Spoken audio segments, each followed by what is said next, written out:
What's up? Hey everybody, this is Raphael, and one of my glasses, I don't normally put it on some of the other videos, sometimes I do, sometimes I don't. But I want to give you an update. So I have 33 days remaining before I go on my trip to Miami, and there's been some really good updates. So this video is going to cover a lot of the updates. We're going to talk about footwear, we're going to talk about finding the right seat, we're going to talk about the different bikes that I've been working on, and if you're a novice and you haven't done this before and you're wondering about how to ride a bike, what's a good bike, what's not a good bike, what's within a good budget and what isn't a good budget, then this is the video for you to watch. So first, I want to begin by explaining how I've been training so far. If you watched the introductory video, my trip is going to be from Huntington Beach, California, all the way to Miami, Florida. And so the goal was for me is like, if I can get a bike and I can train on this bike before I can move over to a road bike that's not very expensive, then that would be great. So I'm going to show you the bike that I've been training on, and I'm going to show you some other pretty gnarly stuff. This is the bike that I've been training on. It's called a Giant Lizard. Sorry if the camera's a little clunky, but this is a Giant. The brand is Giant. It's a Lizard, and it cost me $85 at the swap meet. Yeah, $85 at the swap meet. It's a 35-pound bike. So part of the reasoning behind that is if I can ride a 35-pound bike 100 miles, then I should be able to do 100 miles on a bike that's a lot lighter and easier to navigate. One of the biggest problems with having a bike that's this heavy is it's heavy, and it's not as efficient at going up hills. It's not as comfortable. And when I'm riding this bike, I use completely different gear. So I think that probably the most difficult part about getting used to a distance like that wasn't so much the effort and the punishment my legs were taking, but the seat. And if you've seen the other videos, I had a different seat, which is bike roll. It's called actually a saddle. I don't know why they call it a saddle. If you've ever been on a horse, a saddle is really big. But the saddle makes such a difference because the level of pressure that goes onto your butt is just incredible. Some people wonder, why is it that when you see people on cycles, why they have those tiny seats? Well, there's a reason for that, and I'm going to show you a bit of the explanation for that first. Let me show you this really old seat. Hang on a second. So this is the seat that I started on. Yeah, right? I got it at Walmart. It's pretty clunky, if you can see. So where you sit down really makes a difference. And what ends up hurting your butt is the amount of friction. You're pedaling, your butt's doing this on it. That's what causes all the pain in your butt. When you see seats that are very narrow, very small, it's because you have bones when you sit down. If you've ever sat down on a chair that's pretty flat and you can get up really quick and it's got cushioning, you'll see like 2 indentations in it. So if the seat is not made to sit on those bones, you're going to sit in a way that's really uncomfortable, and so it's going to hurt. And it's not a matter of like how soft is this, because like if you've ever sat on a piece of wood, you can sit on like on the edge of a deck, or you can sit on something that's made of wood for a really long time, and depending on how you're sitting. Unless you're sitting like on steel or on stone, then it's different. But so that was a big challenge, especially for guys like me. I'm 6'2", and I have broad hips. So finding a saddle that fits me is a little more difficult, I think. But there's a way to do that, and I'm going to show you how to do that also. So what you want to do is you want to get a piece of cardboard, this, and you also want to get just some regular chalk. Get a chalk. Regular chalk, and you can get these like at a discount store for about $1. They're not expensive. And cardboard, of course, you can find this anywhere. So to give you an example, when I sit down on the cardboard, I'll take the chalk. I'll sit down on a flat surface, and I'll take a piece of chalk and then I'll rub it this way, across like this. And you can find a lot of videos on YouTube that show you how to do this, but basically that's where the sit bones are at. And so with that, it gives you kind of an idea of where your seat would be. So if you have a very narrow seat, it's going to be really uncomfortable because basically, if the saddle is really narrow, it's going to go up your butt. You don't want that. So, um, so what I did is that after tinkering around and trying out a bunch of different saddles, I finally found one that worked for a really long time. And what I'm talking about is like being on there for about, I mean, like 6, 7, 8 hours. It's a big deal, and that's not including the shorts. The shorts it's a whole different story, which we'll get to later because I haven't bought them yet. But the goal was to get accustomed to being in the saddle for really, really long periods of time. And you get pain, but after a while, you do get used to it. And then after a while, it's like it's okay. And yeah, you do get calluses on your butt, but that's okay. You can use hydrocortisone cream, or you can use it to relieve any kind of discomfort or itch. Some of you are not very like, ew, it's kind of gross, but it's just a fact, right?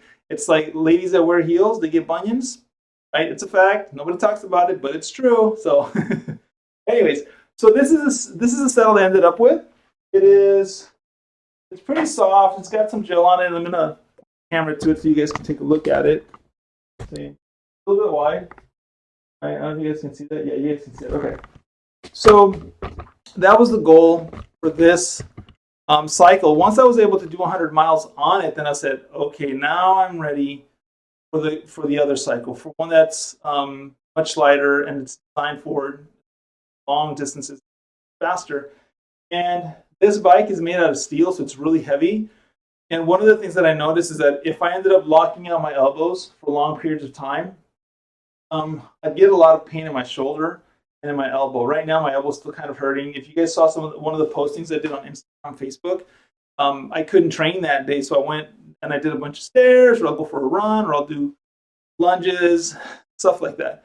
So if you live in an urban environment like I do, to get out of the urban environment, it's a long distance. And in that distance, you're going over broken roads, broken sidewalks, you're swerving around people, and that causes a lot of this pounding.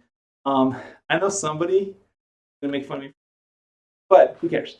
So, so I bought this other bike, and this is, let me close this up. This is the Scott Addict. It is a carbon fiber bike, and it is for $2,000.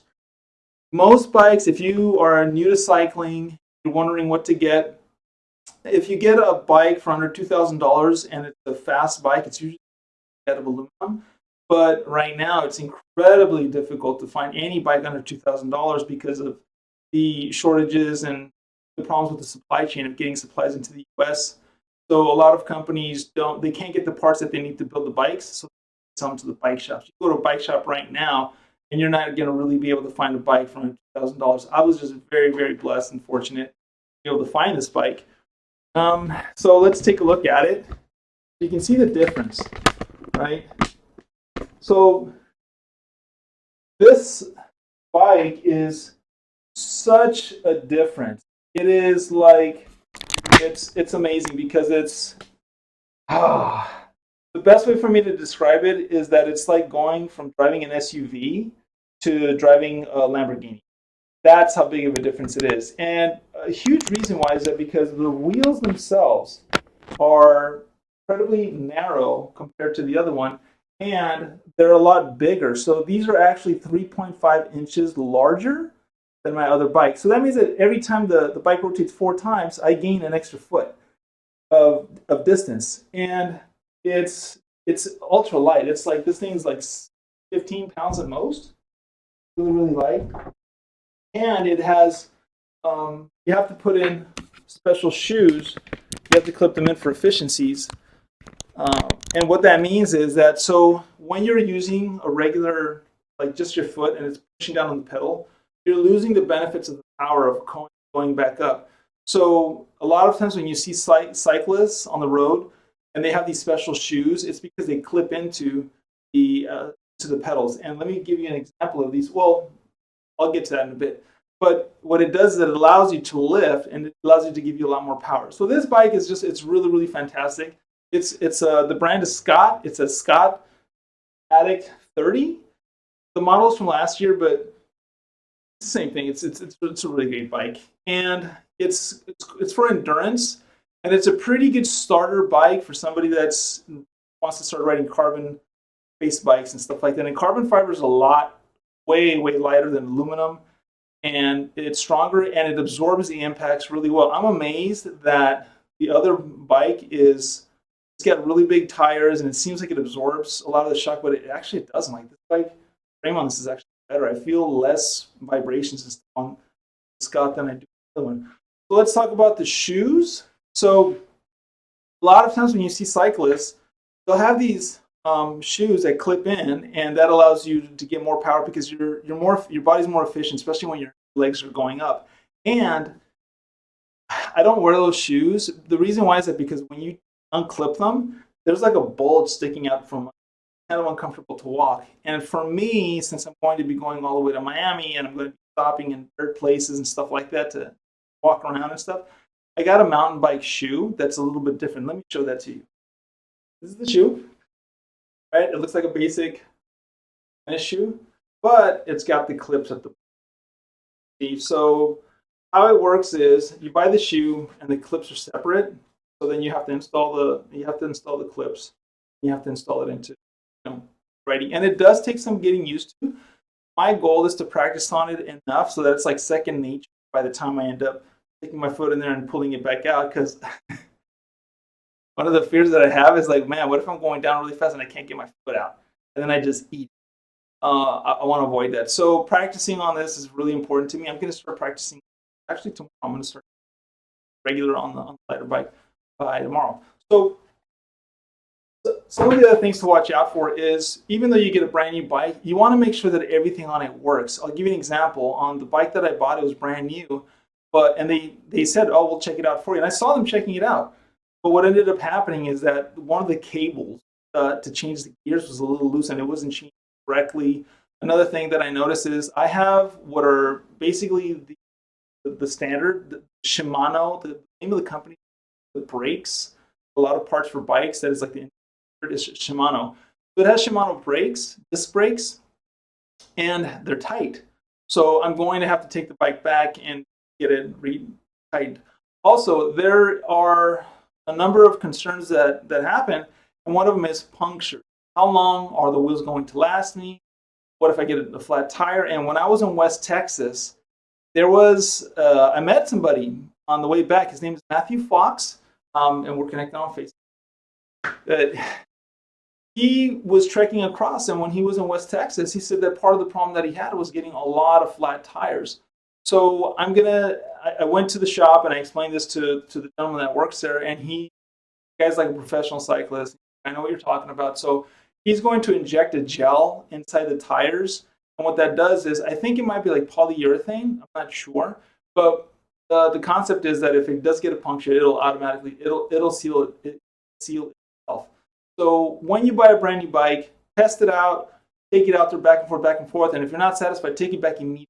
Don't wait. And I say don't wait not because they're not going to serve you well, but because most bike shops right now are incredibly busy. So you want to get in there as soon as possible and take care of it. Don't wait on it. So that's the story for today. Please continue to support this channel. Subscribe and like.